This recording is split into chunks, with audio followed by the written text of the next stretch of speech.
I'm going to go ahead and give it just one more minute or two, see if we're about half today. I hope not that many people are out with COVID. So I'm going to give it just a minute to see if we can get some other folks in.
Okay, well, good morning, everybody.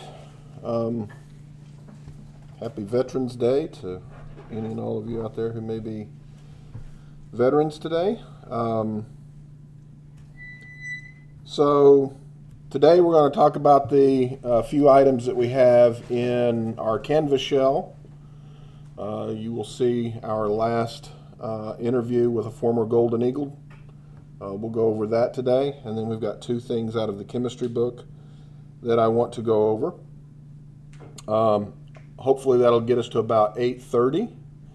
And then at 8:30 we've got Ms. Carly Causey coming to join us via Teams, where she's going to talk about her office, the Nationally Competitive Awards Office. That's the name of it, I believe. I believe I got that name right. And so she'll spend as much time as she needs for the remainder of the class talking to you about her offices and the services that she offers. And I hope you all take away from that an idea of what that office can do for you as you start to begin to think about applying for some of these nationally competitive awards. And I highly encourage each and every one of you to think very strongly about that. I think each and every one of you should strongly consider applying for some of these more prestigious national awards that are available to folks in STEM disciplines. STEM, one of the benefits of being a STEM major is there are an awful lot of potential awards out there that you can acquire to help pay your way through school. If you've got all of your school paid for, you still want to apply for these things, even if you can't take the money, because they are prestigious and can actually set the stage for your future career or your future goals, whatever the case may be. So we do have an entire office dedicated to that type of activity here, and I want each and every one of you to know that it's there and available for you, and for you all to take advantage of it as you can.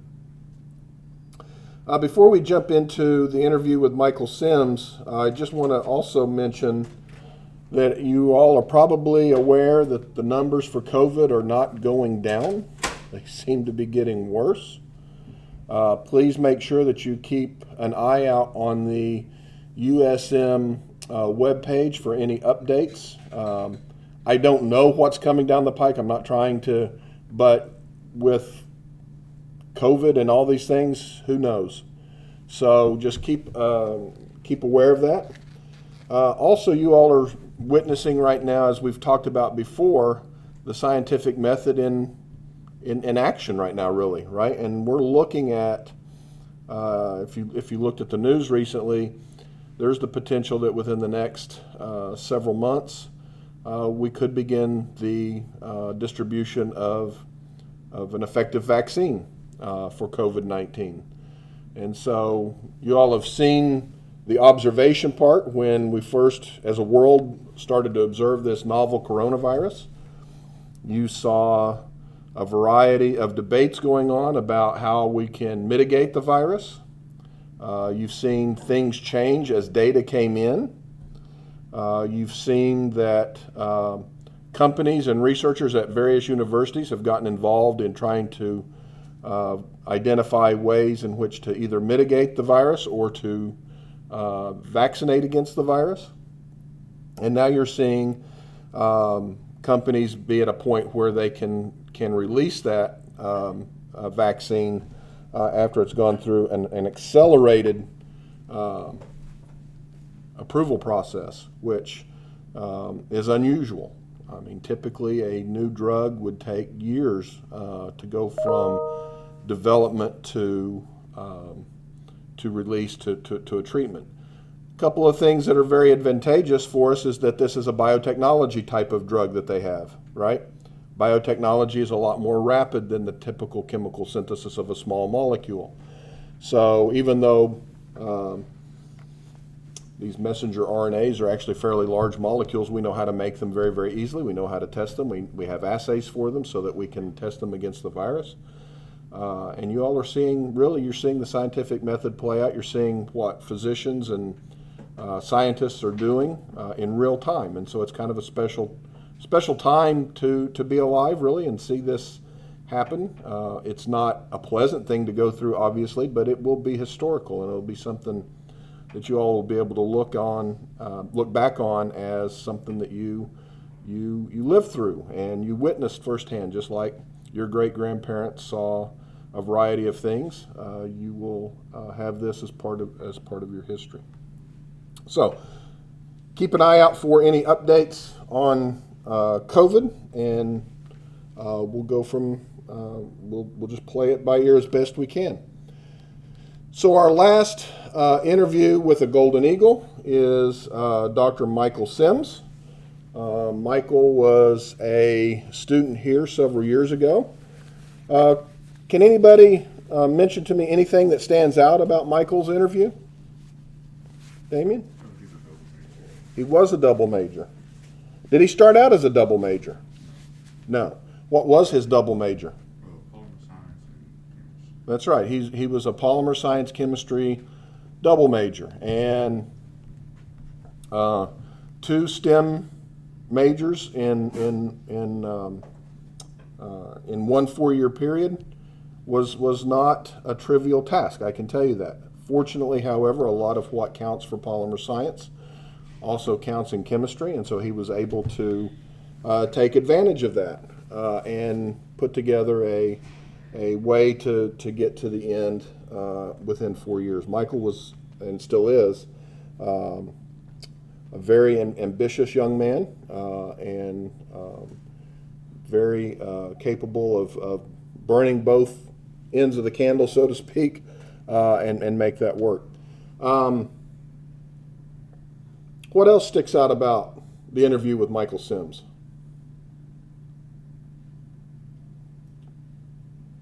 When did he decide to add oh, go ahead. He did the double major in just 4 years, which was pretty cool. That is, yeah. So doing a double major in any 2 fields in 4 years is a challenge. I can tell you from my oldest daughter's experience, she was a double major where she went to college in both chemistry and mathematics, and it was tough. And so to have, and that had no overlap. Other than 2 math classes, there was no overlap in that. Michael benefited, again, like I said, from the fact that a lot of the chemistry courses counted both towards the polymer science major and the chemistry major, so he was able to take advantage of that. However, he did have to do 2 capstone projects, one with Dr. Charles McCormick, who Michael worked with every semester that he was here, as far as I can remember, and then he did his second project with me his last couple of years as well. So he was always balancing which lab he had to be in, and I'm sure sometimes he got a little confused about which project he was working on from time to time. But he was able to handle it quite well. When did he decide to add the second major of chemistry? Does anybody remember? Damien? It was when he took organic. It was when he took organic chemistry. Some of you, and this breaks my heart to say, some of you will not like organic chemistry. It's not for everybody. There are folks that like more of the gen chem, physical chem, analytical kind of approach to chemistry, or the biochemical approach to chemistry, and that's fine. But you still got to get through organic chemistry, because organic chemistry is central to everything else that you'll study. Organic chemistry is the study of carbon. It's my first love in science, if you will. I'm an organic chemist, as you all know. And being able to manipulate carbon and do a variety of different things with carbon is central to all of the sciences. And so you need a solid understanding of organic chemistry if you plan on going to medical school. Biomolecules are organic molecules. They're just large. And they have special structures and special functions, but they are nonetheless organic molecules. You will need an understanding of organic chemistry if you plan to go to graduate school. You will need an understanding of organic chemistry if you plan to go to dental school. Whatever the case may be for you, if you change your major and go into biology, you're still going to have organic chemistry, again, because it is so central to everything. We are organic life forms. We are carbon-based. We are not silicon-based. We're not a computer. We are carbonaceous. And so understanding the chemistry of carbon is very, very important. And I think you would take from his interview, that's where he said, and I'm not saying it, but it was his words, that's where he felt like real chemistry was occurring, right? It clicked with him. He really, really enjoyed it. And like I said, some of you will take it and you will get through it and you will go, well, it's probably not my favorite. I hope you don't leave hating it. But many of you will go, I really like the analytical part. I like having an unknown and trying to figure out what's in it. So I'm more of an analytical chemist. Or I really want to study more about what's going on inside a cell from a chemistry standpoint. And that's okay. Chemists have to have a variety of different subdisciplines, at least a working knowledge of it. So each and every one of you are going to have at least one semester of physical chemistry, one semester of analytical chemistry.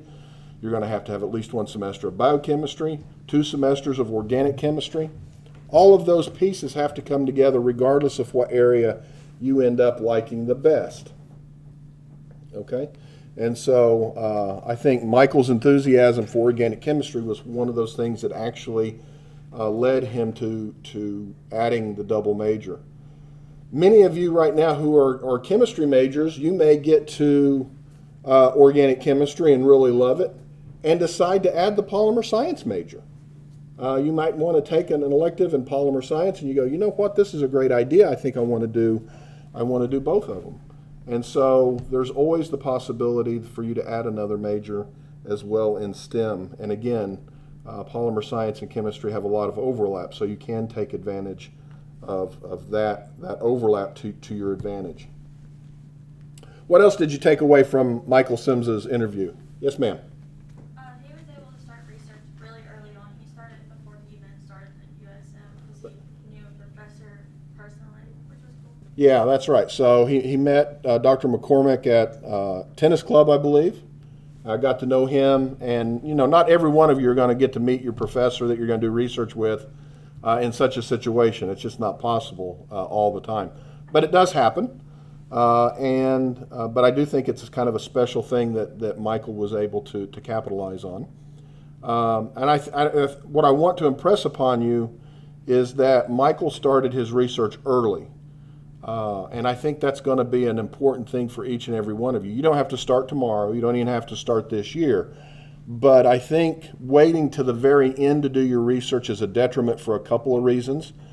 Number one, you may not be able to get into the lab that you would like to do research in because they're full. So getting in early, making those contacts with faculty is very, very important. And waiting to the end, you're going to get the minimal experience. And And, if you get the minimal experience, you will graduate. But there are other benefits to doing research for a longer period of time that I don't think you completely appreciate yet. And one of those is that you get to know a professor and the group members of that research group in a way that will form lasting friendships and will form a lasting network that you all can take advantage of.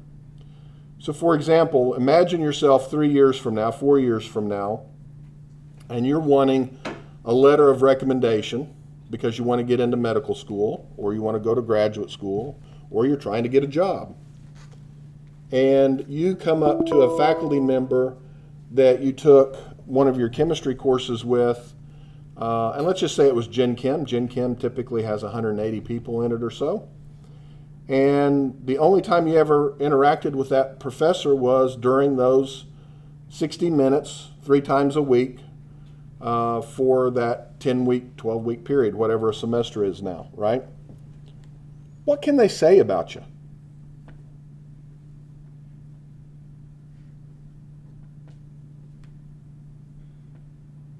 Well, they can say some stuff, right? What can they say? They can give you a grade with that being a transcript. That's right. They can say, they did well in the class, got an A, B, whatever the case may be. But like you said, that's already on a transcript. That's nothing new. What else might they be able to say?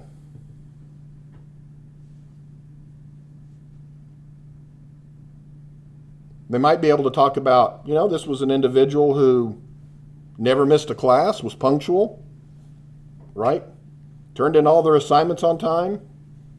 They can talk about all those things. That's all true. Now, what can a person who's worked with you for, let's say, 2, 3, 4 semesters, got to know you outside the classroom, worked with you on a project that ultimately maybe led to a publication. Now what can that professor say about you? They can talk about your work ethic. They can talk about your work ethic. A number one thing that employers want to know, that medical school wants to know, graduate school wants to know. I always talk about a student's work ethic in my letters of recommendation. I always call them letters of evaluation. They don't want me to recommend you, they want me to evaluate you on their behalf. Okay? And you need to think about it that way. Okay, so we can start to talk about work ethic. Work ethic is the number one predictor of success in anything in life. If you work at it and you're tenacious, you can probably make it happen. You don't have to be a genius to be a chemist. You don't have to be a genius to be a biochemist. You don't even have to be a genius to be a Nobel Prize winner. They'll tell you that.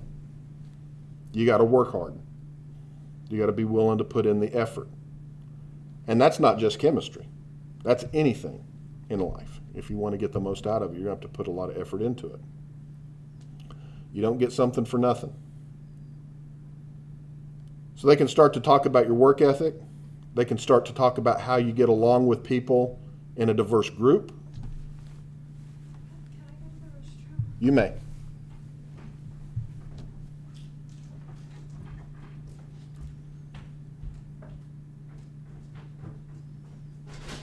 What else? Yeah. They can talk about like your personality in the lab, like whether you're creative or curious or whatever. Absolutely. They can talk about your curiosity. They can talk about how well you get along with folks. They can talk about your problem-solving skills much better than you can talk about it on an exam. Mac? Also, I guess going back to what you were saying about meeting each other, at the tennis club, like it's good to know them more on a personal level because also like at some point if they need like a letter of recommendation, if they not only know your work ethic or grades or whatever, but also like if they know you more on a personal level, they can like really get specific. Absolutely, yeah. You can definitely get specific. Yes, sir. They could talk directly about the work that was done. Absolutely. So, employers and grad schools aren't really all that interested in the stuff that's on your transcript because they can look at that. And when they're looking at the letter, they're wanting me to fill in the holes. Right? And I could say, Mac was working on this project and we ran into these roadblocks, we ran into these challenges, and here's how he overcame them. This is how he solved that problem. And it was clever. We can start to talk about those kinds of things. Things that I cannot discuss just knowing you in a classroom setting, right? So again, it's very, very important to learn or to be engaged with your professors in settings like this, other than just in a classroom.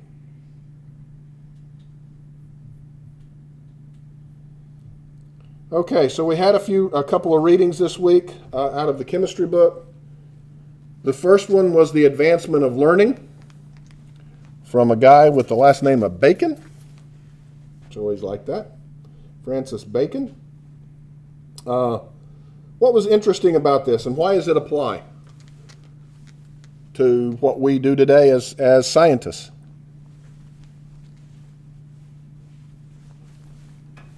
He basically talked about how atoms make up molecules and how their interactions are the cause of phenomena that people didn't understand yet. Yeah, so he was definitely one of the early adopters of this idea of atomism, right? That matter is composed of smaller things.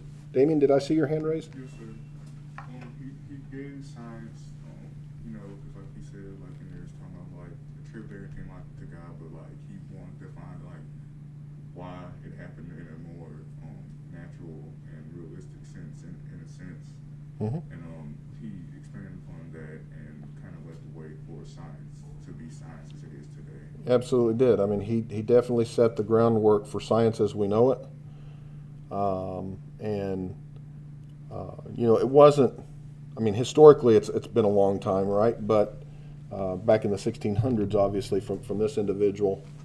But there was a time when, the scientific method didn't exist. We didn't have a framework by which we could go through a rational argument and try to show that something is false or true, right?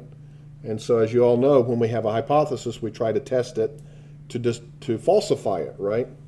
And that wasn't the way that people thought prior to science. They would find a piece of evidence that supported their worldview, and they would just stick to it. And we're seeing some of that again today in the world. That has never gone away. But science, it gives us a method by which we can challenge that stuff with data and with rational thought, with debate, with openness, right?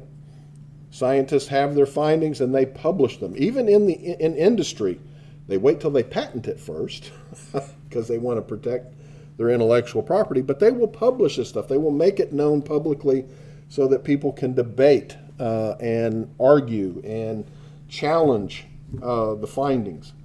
That's very, very central to not only science, but every other form of learning. So if you all take a philosophy course as part of your general education requirements here, I highly recommend it. You will also learn a little bit more about how we know what we know. And that's a very important thing. And I think that's where science and philosophy really do start to mix. I do think that they are complementary to one another in that regard. And so wanted to share this with you because obviously the advancement of learning is why we have universities. You all are at a university to learn. You are here to contribute to the body of knowledge. Believe it or not, you're not just here to absorb what we know and what we're transmitting to you as faculty. You're here to help challenge us on our knowledge. You should be asking your professors deep questions as you get into classes, especially as you get into your upper level classes. You should be having debates with your professors, not just taking at face value what's being taught. You should challenge us the same way that we're challenging you through your questions. That's the learning process. Faculty aren't all of a sudden all-knowing. We don't know everything. We're not even close. Okay, we have a certain area of expertise, and we want you all to challenge that. It makes us a little smarter in the process.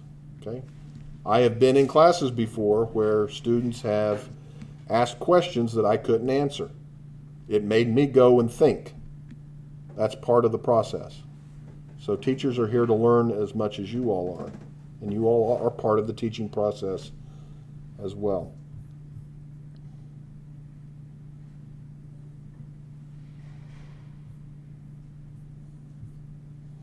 And then that takes us to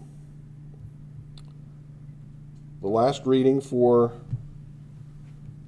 today, which was on Robert Boyle and Robert Hooke, the two Roberts, and the publication of The Skeptical Chemist. Why is this relevant?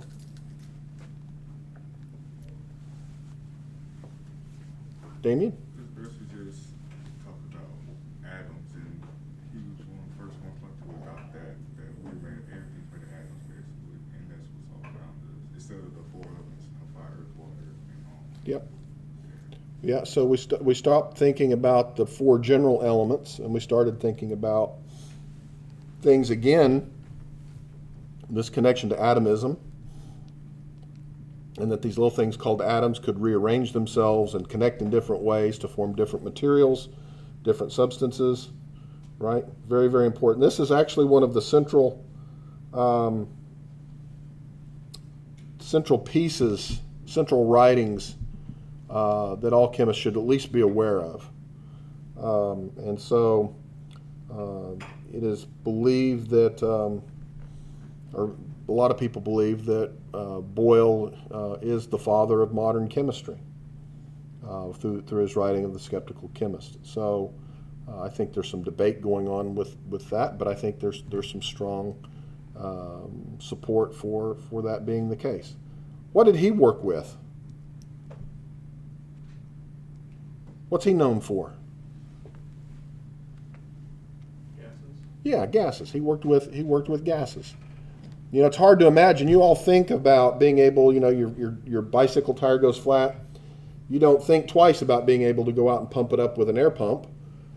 They didn't have those until about his time. And then when you started having this thing called an air pump, he could start to look at volumes and pressures, and he could see that they were inversely related in terms of their proportions. And he started to come up with things like Boyle's Law. Boyle's Law was one law, and then you had Dalton's Law, okay? And you take those laws and you put them together and you get what's called the ideal gas law that you all have either learned in high school chemistry or you will learn in general chemistry that will serve you very well when you get up into physical chemistry. You'll start to study more and more about the ideal gas law. So these are some historical points in time that really led to what is the foundation for modern chemistry, and that's why I assigned those readings to you this week.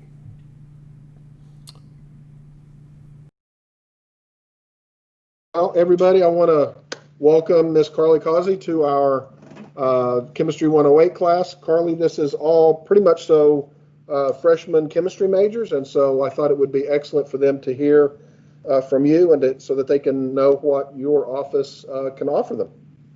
Awesome. I'll turn it over to you. Perfect. Well, thank you, Dr. Masterson. I appreciate that. If y'all will bear with me for one more second, we'll get where y'all can see my presentation. Let's see. Alrighty, how does that look? Hopefully we're good to go there. Well, again, as Dr. Masterson said, my name is Carly Causey, and I'm the Project Director for Nationally Competitive Programs. I'm housed in the Office of Undergraduate Scholarships over in Kennard, Washington Hall. But I'm excited to be with y'all virtually today, and I hope to demystify what these nationally competitive programs are, why they're important to you, and how I can support you in your academic goals. So let's get started.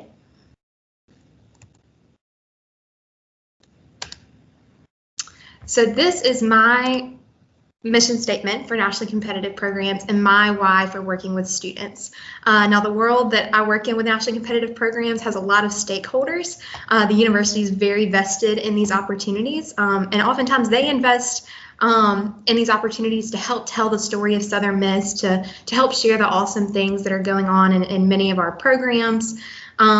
And I invest in the students because I fully believe that these awards can help you get one step closer or multiple steps closer to your ultimate career goals. And so you might be wondering what these programs actually are. They're kind of self-explanatory, but they are nationally competitive awards for graduate study and research, scholarships for study abroad and international study, and public policy and international affairs leadership programs that put you on the national level with leaders in your field. They usually fall into one of these three buckets that you see here, and you may be familiar with several of them, such as the Goldwater, Fulbright, Truman, and Gilman, all of which Southern Miss has been very successful in. And though this list highlights the programs I actively recruit for every year, it is an incomprehensive list. I'm happy to work with you on any nationally competitive program that you find and are interested in, that you might find ones or hear about ones in your department that are more specific and niche to your major and interest. But the main thing to know is that these nationally competitive programs can take you across the globe to study in England, to an NIH lab to perform groundbreaking research, or even to an internship in DC with the federal government, if that is something you're interested in. I'm not going to go into every single one of these today, but I am going to highlight a few that I think are probably most relevant to you. Before that, I want to share how I can help you in this process as we start to look at these opportunities. If you haven't heard of these awards before, that's okay. Rarely do students come to me knowledgeable of these awards or where they can take them.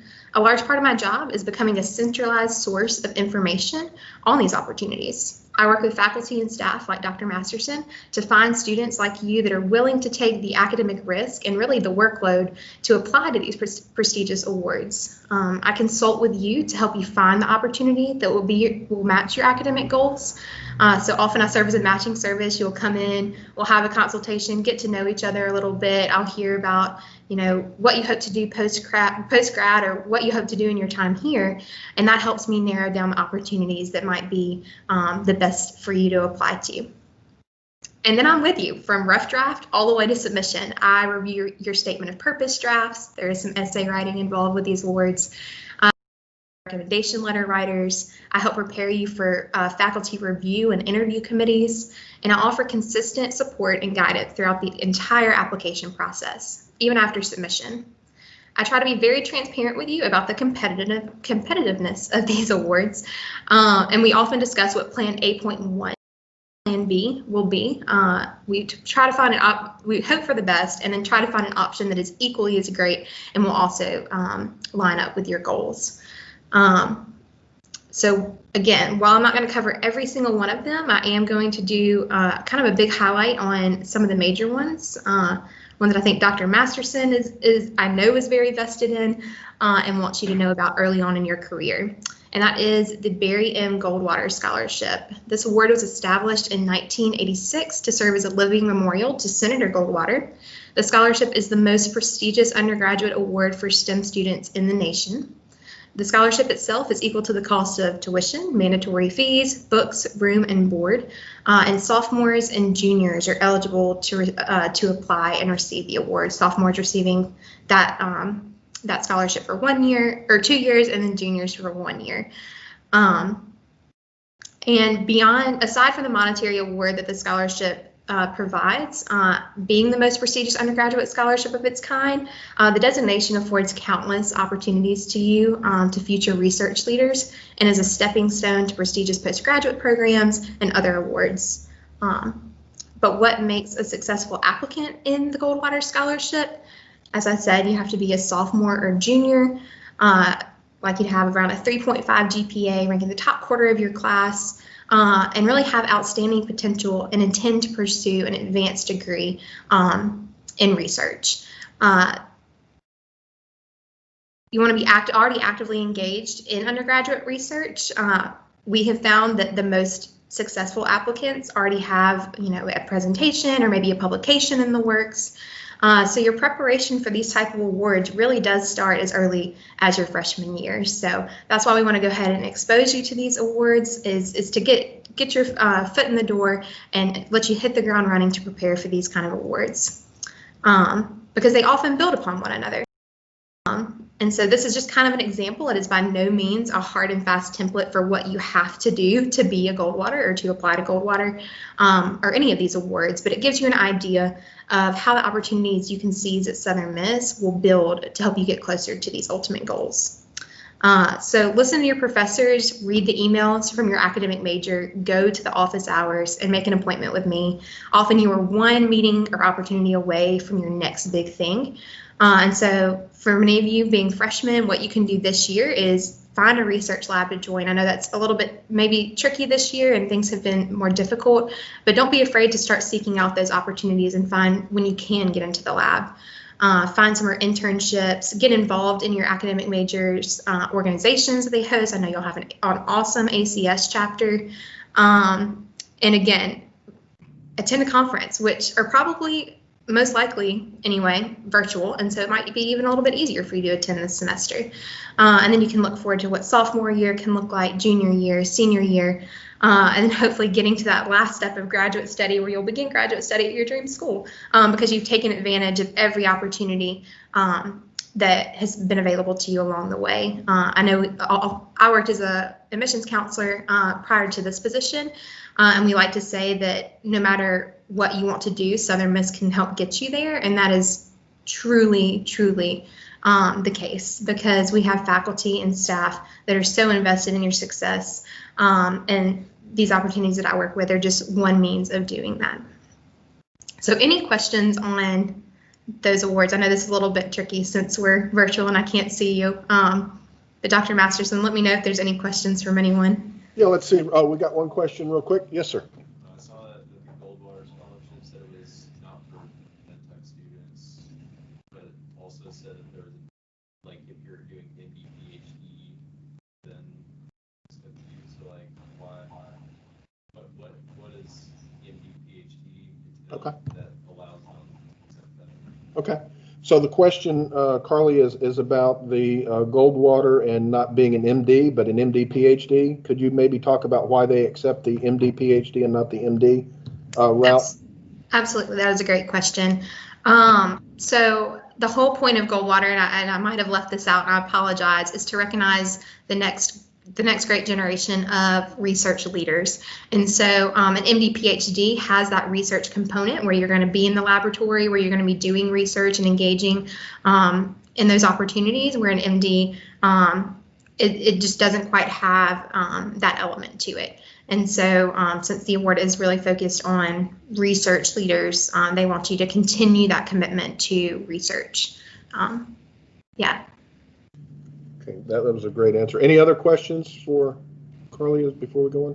One thing I want to mention before I have her go on is that Carly was probably a little shy to share, but USM leads the state in Goldwater scholarships of all the other institutions. I believe that's still the case, right, Carly? It is, and it's one of my points later, but that is okay. I jumped the gun. Highlighting more than once, Dr. Masterson, for sure. So it's definitely something that we're very proud. Oh, we got another question. Yes, ma'am. Under junior year where it says apply for Hollings or Goldwater, what is the Hollings? Okay, the question was about the junior year, what says apply for Goldwater and/or Hollings. What is the Hollings Award?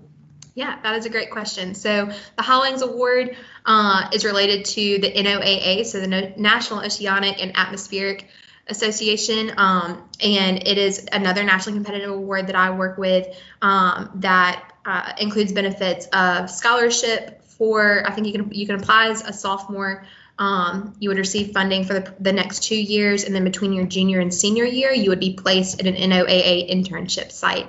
And so that's a really awesome opportunity. One of our former Goldwaters, prior to being a Goldwater, was actually a Hollings scholar. Erin Crater was her name, and we've had great success with that award. But yeah, that is related to having an interest in research to deal with the NOAA's mission. One more question. The interview videos we've watched with the students who have done like lab research in different universities over the summer, is she over that, like those types of scholarships for that? The question was whether or not you were in charge of helping students find those summer research internships, but I think that would be more of the Pathways office, correct? It would, yes. I can help with maybe research statement development if you're working on your writing for those awards, but I'm not the liaison or bridge for those necessarily. Thank you. Okay. I think that's all the questions for now. If you want to continue. Wonderful. Okay. So we're going to take a slight detour for a minute because I would be remiss to think that as STEM students you are not interested in studying abroad, and we absolutely want you to. In fact, study abroad scholarships and other international opportunities really preference STEM students because you're considered an underrepresented population that is studying abroad.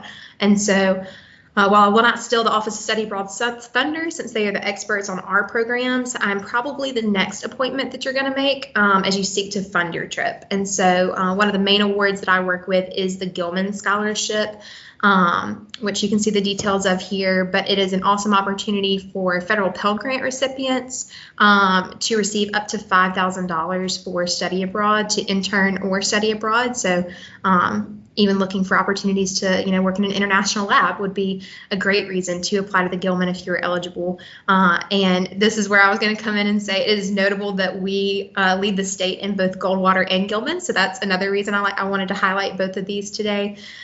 We've had great success, as Dr. Masterson said, and then with Gilman, we've had over 50 students in the past 3 years, which is pretty incredible, receive the Gilman Scholarship. And so that is definitely one we want to highlight. There's a cycle coming up that will open in January. It'll be for programs that start in the summer, fall, or next spring. And so that is just one more opportunity for you to consider as you're planning out your 4 or 3, however many years you have here. Consider study abroad because we really would love to make it work for you. So just an overall kind of statement that I like to remind students of is it is always going to be our goal to bring highly qualified students into award competition and work and push and develop applications that are strong so that you have great potential to be recognized and awarded in these national award competitions. But it's important to remember that they're really about more than winning. The point of these awards and the culture that I've tried to bring it to the office is these awards are transformative in the way that they help you refine your professional goals and improve your writing skills and help you develop a sense of how you want to have an impact on the world and what your postgraduate plans are.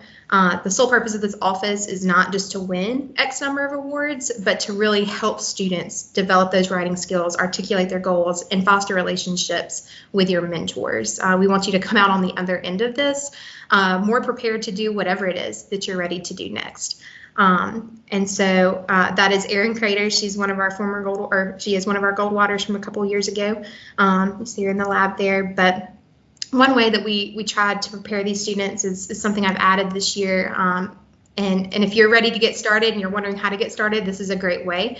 I've developed a non-credit bearing Canvas course that you can be added to. It's 4 modules, and so it has just some really short activities each month. Not graded, they don't cost you anything, but the purpose of them is if you engage in them, the hope is that you will improve your interview skills, your personal statement writing skills, and your understanding of your personal and professional goals. And so many times the first thing I'll ask students when they come in my office is, so tell me about yourself.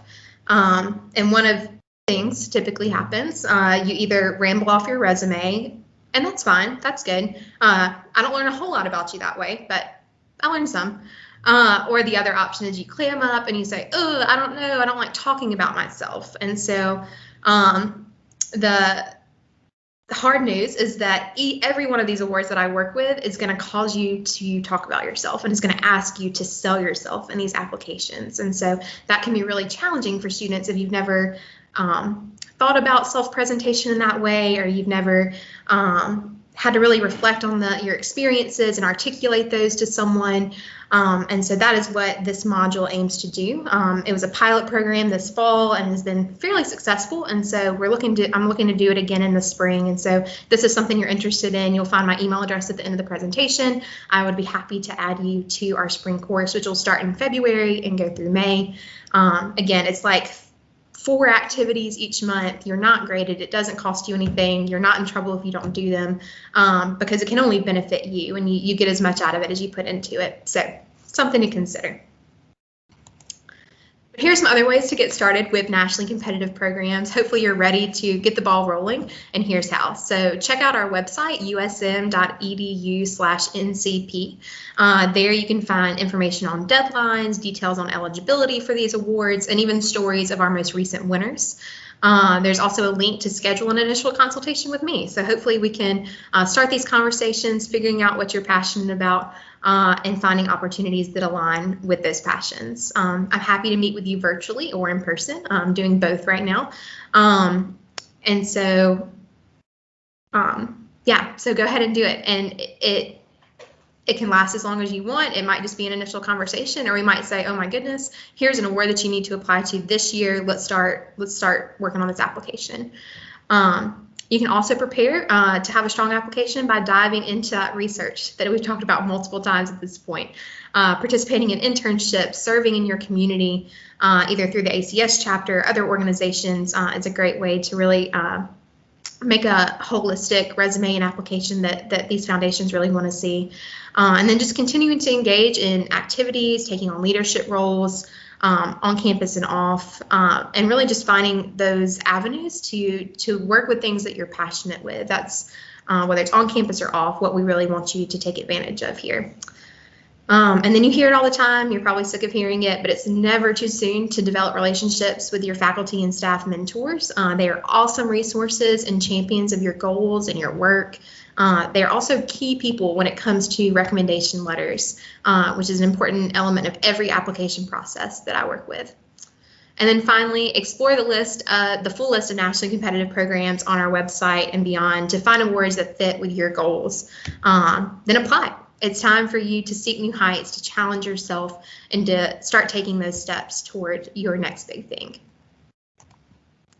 Here's my contact information. As I said, I'm located in Kennard Washington Hall, which, if you're unfamiliar, is right by the dome, right behind Southern Hall at the front of campus. You can also follow us on Instagram and on Facebook. We really keep those platforms up to date with upcoming deadlines and those success stories of our students. And so I hope to see or hear from you soon. But thank you again to Dr. Masterson for allowing me to come in today. Thank you, Carly. And I think we've got a little bit of time for a couple of questions. Are there any questions that you might have, students, that Carly could address before we adjourn? Damien? Extra workload, like along with that we have, like what's the extra workload, like we're doing like a Goldwater scholarships? Okay, so the question was, what's the typical time commitment or workload to actually applying for something like the Goldwater? What kind of time commitment does it take of a student? Yeah, that is a great question. So we really kick it off. We actively recruit in the early part of the fall semester. I believe, of course, the earlier you start working on it, the better. The earlier you want to apply, the better. But I think our cohort of students that is currently applying really started their applications probably the 1st of September. And what that looks like is I encourage them to meet at least bi-weekly with me. I hold Goldwater office hours on Friday, and I encourage them to stop in at least once every other week. But they're also having to meet with their research mentors, because Goldwater is unique in that I'm working with a student, but also your research mentor plays a crucial, critical role in helping you develop the research essay that's a component of the scholarship. And so probably between like an hour meeting with me, an hour meeting with their research mentor, and then maybe an hour of committing to writing each week. I would say probably about three hours each week from the 1st of September to January is when we wrap up. And so it is a pretty significant time commitment. Of course, every week looks different, so it's really hard to calculate. That's really an ideal, right? Like if students are committing that much time to it, that's what we want. But it is kind of a drawn out process. Many people will say that Goldwater is a marathon, not a sprint. And so that is definitely the case. Yeah. Yes, sir. I was going to ask about research mentors. Would that be your, like, when you join a research lab, the faculty member running that lab would be the research That's correct. So your research mentor would be the principal investigator, as we call it, of the laboratory that you would join. That is correct, yes. I just want to take a moment and thank Carly for all the work that she does in NCP. I really want the students to know the investment that Southern Miss is making into your success outside of the classroom is significant, and this office is one piece of that investment in your success. Obviously, we have an office for pathways, we have the study abroad. I hope now that you've heard from all three of those offices, you can see kind of how they interconnect, right? So if you go and you want to do a study abroad somewhere and they work with you on where you're going to go, what you're going to do, you really do need to be making contact with NCP to try to get that Gilman scholarship so that you can help fund that trip. So we are really looking at this from all avenues. We're not just passing out pamphlets saying this is an opportunity for you.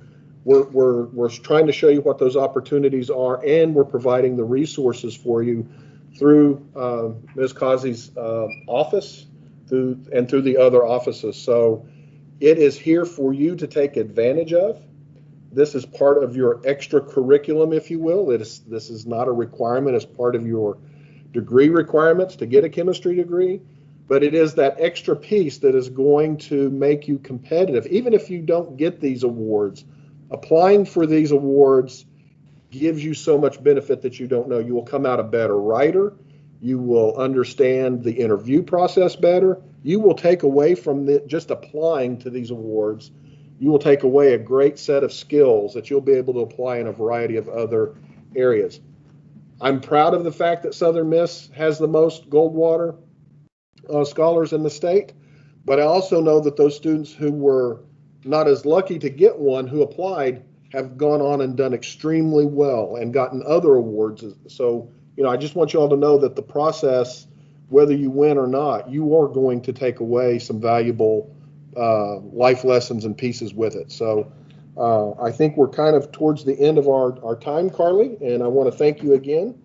And so let's give Carly a round of applause. Thank y'all. I appreciate it. And thank you, Dr. Masterson, for the opportunity. Hope you'll have a great rest of the day. You too. Have a good holiday. You too. Bye. Bye. Okay. Well, with that, I think we'll go ahead and adjourn for today. One last time, right, is next week. And your attendance assignment is up and available right now. I do not have your notebook reflection up yet, but I will in the next couple of hours.